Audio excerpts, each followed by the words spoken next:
The 2022 NBA trade deadline is certainly start to take shape, but when it comes to the Grizzlies themselves, how they're learning from lessons that they experienced during matchups with potential playoff opponents and making the most of them early in February, plus previewing tonight's game against the Los Angeles Clippers. That and much more on today's edition of Locked On Grizzlies. Here we go.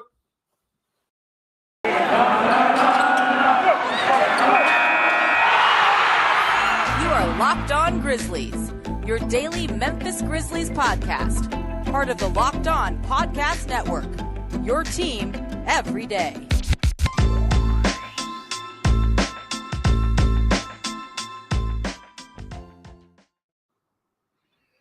Hello and welcome to the Locked On Grizzlies podcast. My name is Shawn Coleman. Hope wherever you are and wherever you are listening, you're having an outstanding start to your day. Obviously, you can find the show at Locked On Grizz. Myself, Shawn Coleman, credentialed media member with the Grizzlies. I've been covering the team now for over 4 years over at Grizzly Bear Blues, as well as here at Locked On Grizzlies. You can find me at Stats SAC, and you can find the podcast free on all platforms: Spotify, Stitcher, Apple Podcasts, Google Podcasts, the Odyssey app, and right here on YouTube. Hit that subscribe button below. Lets us know you enjoy the show, lets others know where to find the show, and just makes the show in general the best it can possibly be. Also, certainly want to remind you of our title sponsor, betonline.net. So many great odds going on with the Super Bowl right around the corner with the Rams versus the Bengals. Make sure you check out betonline.net, the best place for you to get the latest odds and props when it comes to the Super Bowl. So obviously want to dive right into it. In a big trade, possibly the biggest trade that we're going to see this trade deadline, at least in terms of, the package headliner when it comes to CJ McCollum. It was not involving the Grizzlies, but it certainly did involve a division foe, the New Orleans Pelicans, getting CJ McCollum, Larry Nance, as well as Tony Snell for a package that includes Josh Hart, Nickeil Walker-Alexander, a future first-round pick, second-round pick, and others. And so at the end of the day, just like we saw the Los Angeles Clippers make a move with the Portland Trailblazers, in which the Clippers got both Robert Covington and Norman Powell at a pretty good price. They didn't have to pay much to get those players because Portland basically is putting a priority on clearing their money as much as possible. The New Orleans Pelicans certainly did the same thing, gaining CJ McCollum now, and I believe 2 years into the future beyond this year, but also getting Larry Nance for this year and next year as well. And so while it's not the Grizzlies who have made the move, this does potentially impact the present and future of a team that the Grizzlies are going to be facing quite a bit, obviously, with them being a division foe in the New Orleans Pelicans. Now, of course, the Pelicans getting CJ McCollum, getting Larry Nance without having to pay much of a price at all. Yes, they did have to give up Nickeil Walker-Alexander in a future first, but the big key is that the Pelicans certainly have been strengthened for the rest of this year. While they may not get Zion back necessarily, they have a very good offensive lineup now with Jonas Valanciunas, Brandon Ingram, Devontae Graham, CJ McCollum, and others. But the other thing is that they also have not only strengthened their opportunity to make the most of a playoff run this year, but they obviously are going to keep all of these key players together for next year and even beyond. So not only is this a deal right now that strengthens the Pelicans, which is with as far as back as they are in the standings, it may not necessarily be that big of an impact on the Grizzlies' playoff pursuits, but we do have to face them 3 more times this season. They're obviously going to be a better team now after this trade in those 3 future matchups, but also if they, for instance, were to get Zion back next year, while we've heard it plenty of times before, this could be, at least offensively, a very potent team for the rest of this year and obviously beyond, especially if they get Zion back. We'll dive into all the happenings when it comes to the trade deadline around the league on Friday and Monday's episodes coming up of the Locked On Grizzlies podcast, and obviously discuss more in detail potential routes the Grizzlies could go on Wednesday and Thursday's episodes of Locked On Grizzlies. Obviously, if the Grizzlies were to make a move before then, we'll have the latest for you here at Locked On Grizzlies. But before we get into all the trades, I do want to talk a bit about how the Grizzlies within the roster that they have themselves, One very, very positive thing that we are starting to see is that the Grizzlies are starting to find some success putting in place lessons that they have learned from their matchups with the Dallas Mavericks and the Denver Nuggets. Now, that is 7 games total of the 55 games so far that the Grizzlies have played this season. And so why would that in general be, why would those 7 games stand out as being potentially more significant than the 48 other games that the Grizzlies played? Well, a big reason why that is because for Memphis, those are potentially the 2 teams that right now have the best chance of the Grizzlies facing in the first round of the playoffs. The Grizzlies right now stand in 3rd place with Dallas in 5th, as well as Denver in 6th. So one of those 2 teams could be the team that the Grizzlies were to face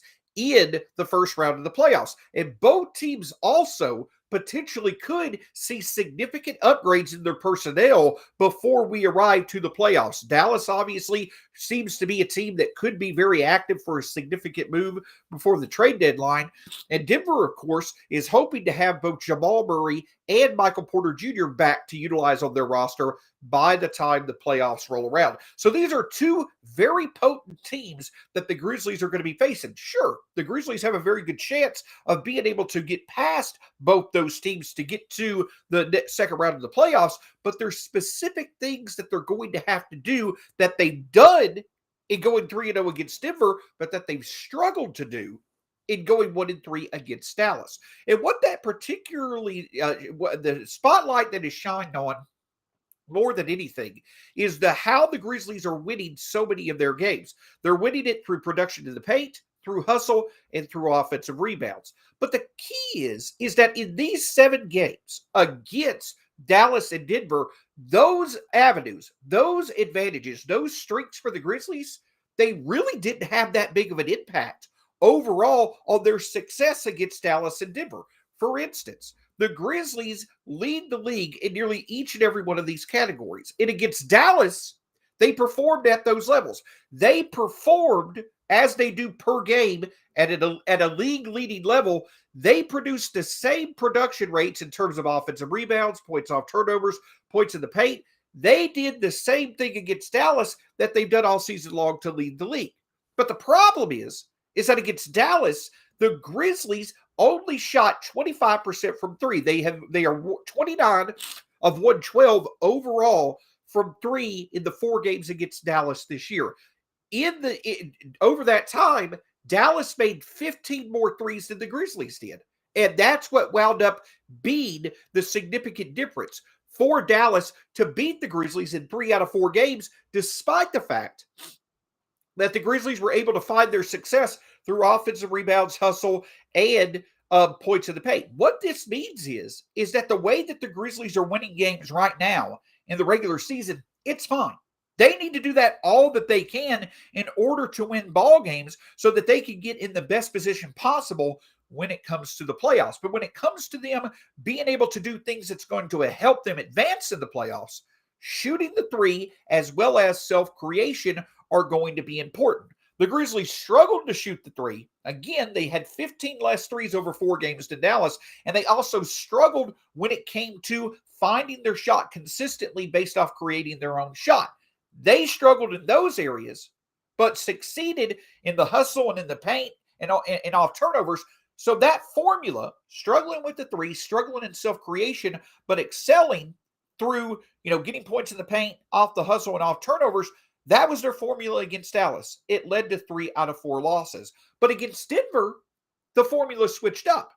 Denver actually prevented the Grizzlies from having as much success as they usually do on the hustle, in the paint, and off turnovers. But the Grizzlies actually were able to make 10 more threes than Denver in their 3 games so far this season, and also were able to have a much better success rate in self-creation, and that's what allowed for them to be able to win the 3 games versus Denver this year. Now, especially in the Denver series, both the Grizzlies and Denver were missing key pieces. But the overall takeaway is that against Dallas, self-creation was down, being able to shoot the 3-pointer was down, but the Grizzlies were able to do their strengths off the hustle, in the paint, and, off turnovers. But in a potential playoff matchup, we see that the inability to shoot threes and the inability to be successful off of self-creation, that was more impactful than what the Grizzlies did, on the run, in the paint, and off turnovers. And that led to Dallas winning 3 of the 4 games. But because the Grizzlies were able to shoot the three well, they were able to have success off creating their own shots, despite the fact that they struggled on the run, in the paint, and off turnovers against Denver.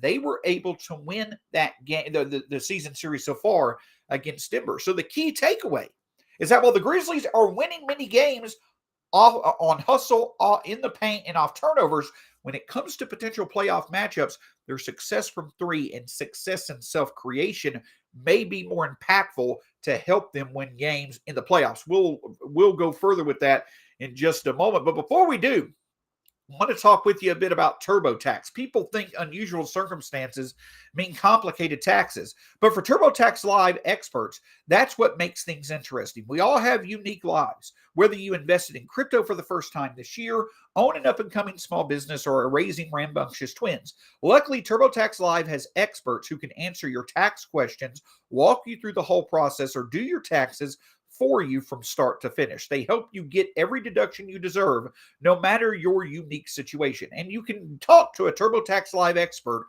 through your phone or computer without leaving your house.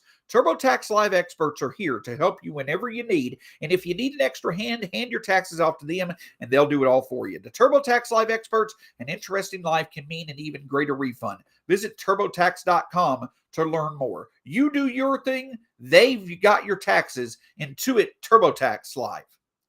Can't thank you enough for checking out the Locked On Grizzlies podcast. I want to remind you, on Thursday, 2 days away, from 2 to 4 p.m. Eastern, we'll have Josh Lloyd, John Corrales, and many others covering the Locked On NBA podcast trade deadline special. You may see me, but you'll probably see many other local experts chime in on the latest when it comes to the trade deadline, how big moves impact them now and into the future. Check out the Locked On NBA podcast trade deadline special from 2 to 4 Eastern on Thursday.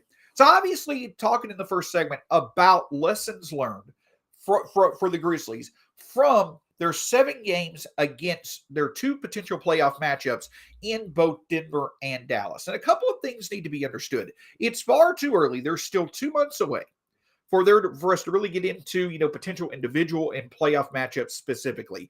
And also, it must be understood, in these 7 games against Dallas and Denver, the Grizzlies, the Mavericks, and the Nuggets all were missing significant pieces. So those significant pieces are likely going to play a big part in any type of potential playoff matchup. But the key in these matchups is seeing the fact that how the Grizzlies are winning games in the regular season. Yes, they're important because they're going to allow for the Grizzlies to have as strong of a playoff position as possible, but other aspects of the game may be even more important than producing through hustle, producing in the paint, or producing off turnovers. Those 3 things are helping the Grizzlies win now.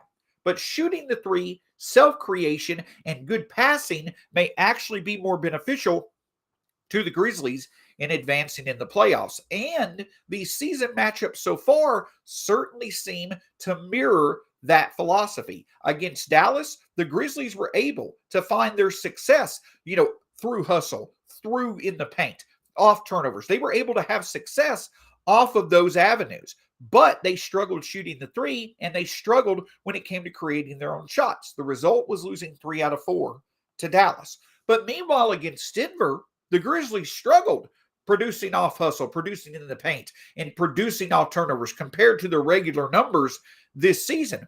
But the Grizzlies exceeded their usual production when it came to shooting the three and when it came to self-creation. And through that, they were able to go 3-0 against Denver.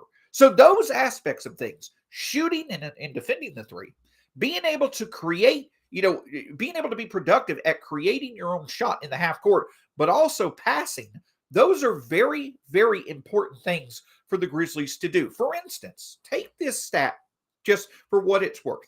But so far this season, there have been 26 times where the Grizzlies had 10 or more threes, they had 20 or more assists, and they held their opponent to 41% or less shooting the three. The Grizzlies have done that 26 times this year. They are 25-1 when they produce that when they produce those statistics. And it's not hard for them to get that done. They've done it 26 times. That is 18th in the league when it comes to that specific threshold. My point is that if the Grizzlies can consistently make double-digit threes, whether it's through them shooting off of self-creation or being able to convert high percentage looks based off good passing, if the Grizzlies can use effective ball movement, being able to combine both their self-creation of getting to the rim and into the lane with converting good looks that come open based off that activity, while also being able to defend the three well, if the Grizzlies can do those three things while also producing off the hustle in the paint and off turnovers, if the Grizzlies can consistently put that formula together, they're going to win a lot of ball games. But not only that, if they can do those things in the playoffs, they're going to find success in being able to realize their goal of getting that first round victory this year and getting into the second round and seeing what is and see what happens. So shooting the three, being able to have success off self creation, but also balancing it out with high percentage looks, that's what really stands out. And so let's put them all together, right? So when it comes to the self creation, it's not just about the Grizzlies creating their own shots from distance. The Grizzlies as a roster have improved in the ability to create their own shots from distance compared to the first 2 years that Taylor Jenkins was in place as coach. But self-creation also encompasses the Grizzlies' overall ability, as we've seen an improvement in, of many different players on the roster getting to the rim, creating their own scoring opportunities off the dribble, Ja getting into the lane, Desmond getting into the lane, Jaren getting into the lane, what have you. The Grizzlies' ability to effectively do that, that is the main focus of their offense. That's why they're so good at scoring in the paint. But if they're able to do that at a high level, obviously that means their self-creation is going to be effective. But that's what leads to them having success in other areas that I mentioned. Their self-creation by driving into the lane, by getting into the lane and getting to the basket, that's going to make defenders sag off of the Grizzlies a bit more when they're on the perimeter to prevent the drive. What does that do? It gives more space for the Grizzlies to operate, thus allowing for them to have a better time hitting threes off self-created opportunities. And the more the Grizzlies can do that, they've now got the balance both scoring near the rim and from three. But beyond more space being created for the Grizzlies to create their own shots individually from three, you also, through the Grizzlies driving into the paint, you also have the ability for more catch and shoot three-point opportunities, more of those high percentage looks to be open when it comes to passing the basketball. I've discussed this numerous times this year.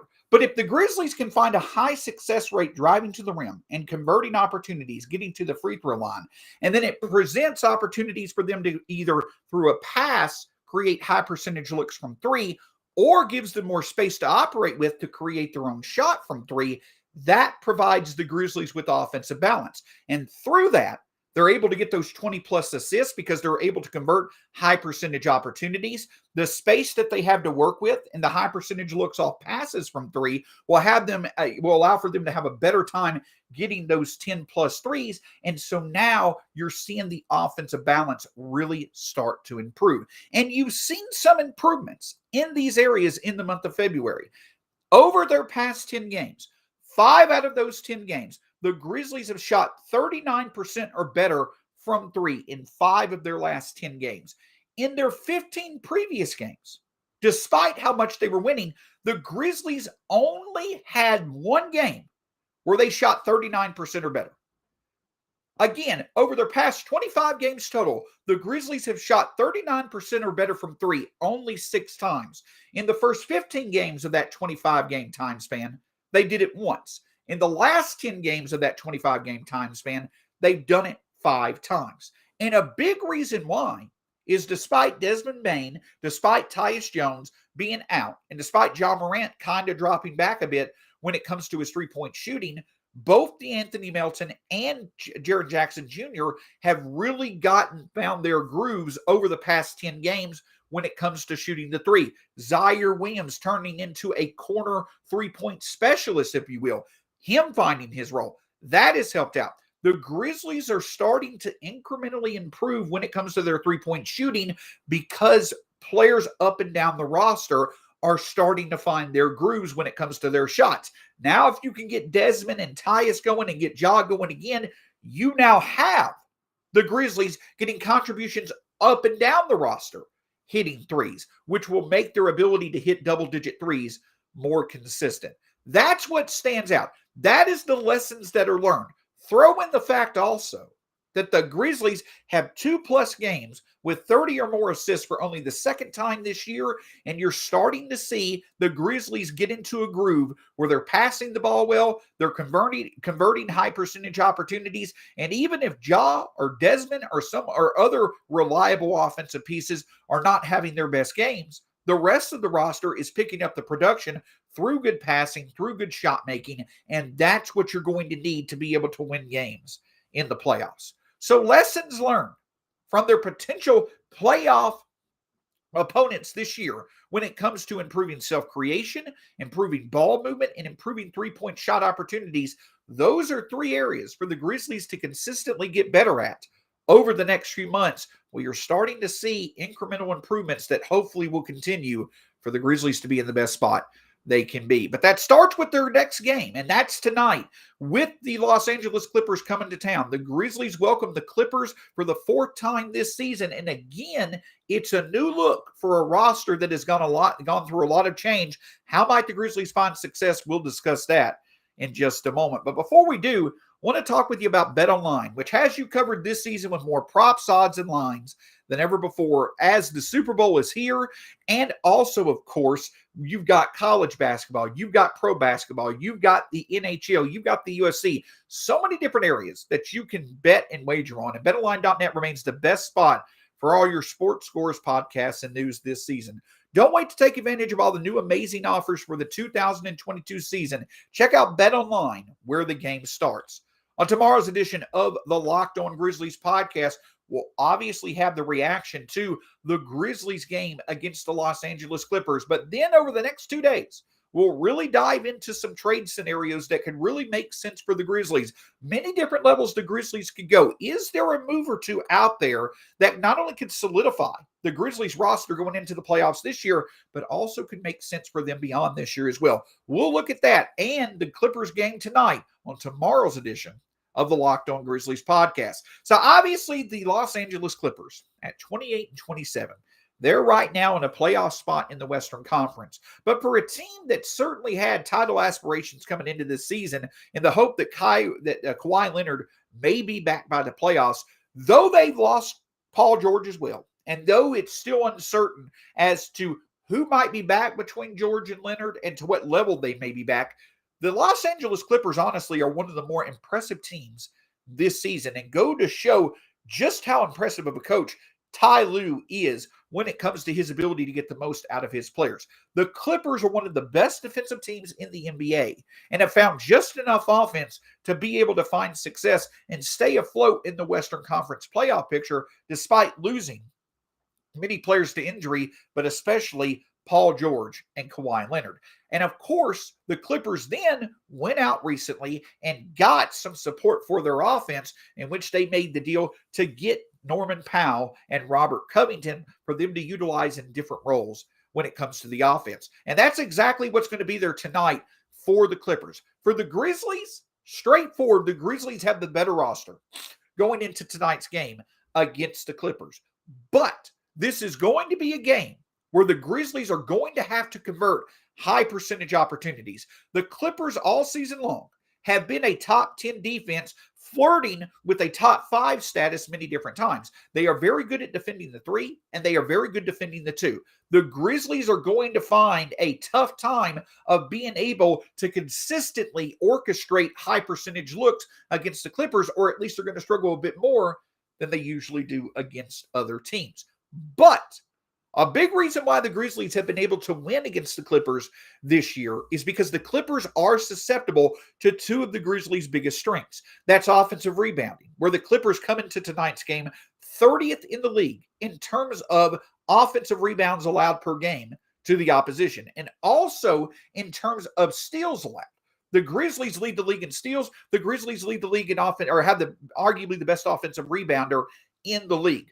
Both those things will stand out as a way for the Grizzlies to get a victory tonight. I know I just talked about the fact that getting advantages through offensive rebounds and getting advantages off turnovers, those may not be as big of a benefit in the playoffs, where basically the Grizzlies are getting a higher quantity of 2-point shots than their opponents in a game. But as far as tonight goes, when a win is all that matters in the regular season, that's exactly what the Grizzlies need to do. The Grizzlies need to dominate the offensive boards, and they also need to dominate in terms of being opportunistic and getting turnovers that can lead to good scoring opportunities on the run. If the Grizzlies can do that to their strength, if they can do that to the best of their ability, they should have a very good shot of winning tonight's game. But of course, the other factor that comes into play is being able to defend the Clippers, making sure the Clippers are not getting their own offensive rebounds, making sure that the Clippers do not find success early from three and get into a rhythm. And now the big key, Norman Powell in his first game in a Clippers uniform the last time they played had nearly 30 points off the bench. The Grizzlies are going to have to be mindful to make sure that Norman Powell, who the Grizzlies have faced before and who the Grizzlies have seen have success against them before, a big key for tonight's game is making sure that, number one, the Clippers don't find success from three early and get into the rhythm, but also when it comes to Norman Powell, make someone else besides him beat you. At the end of the day, the Grizzlies, even though the Clippers have a very good defense, the Grizzlies should have the offensive advantage due to having more consistent high-level pieces than the Clippers do. But if the Grizzlies allow for the Clippers to have one or two players, Powell or somebody else, really get into a groove when it comes to finding success from three, getting into a scoring rhythm, that could be a very, very, very dangerous route to go in a game that the Grizzlies should win. The Grizzlies just simply need to play to their strengths. Play the best basketball that they can, getting points off the hustle, off turnovers, off offensive rebounds, and also letting their ball movement lead to high percentage opportunities they can convert on offense. If they can defend the three on defense and contain Norman Powell the best that they can, I think the Grizzlies, if they get those offensive rebounds and get points off turnovers, I think they have a very good chance to win this game. So much is going on around the NBA. It's fun to have basketball itself back. We'll have the latest for you here on the Locked On Grizzlies podcast. Check out yesterday's show with Richard Stamen, a.k.a. Mavs Draft, on some names to watch out for when it comes to the 2022 NBA Draft. But also make sure to check out the Locked On Grizzlies podcast for all the latest when it comes to trades involving potentially the Grizzlies as well as around the NBA. Check out the Locked On NBA podcast as your second listen of the day as well for the latest news and rumors over the next few days. Hope you have a great day. We'll talk to you soon. Go Grizzlies. We'll talk to you again soon here on the Locked On Grizzlies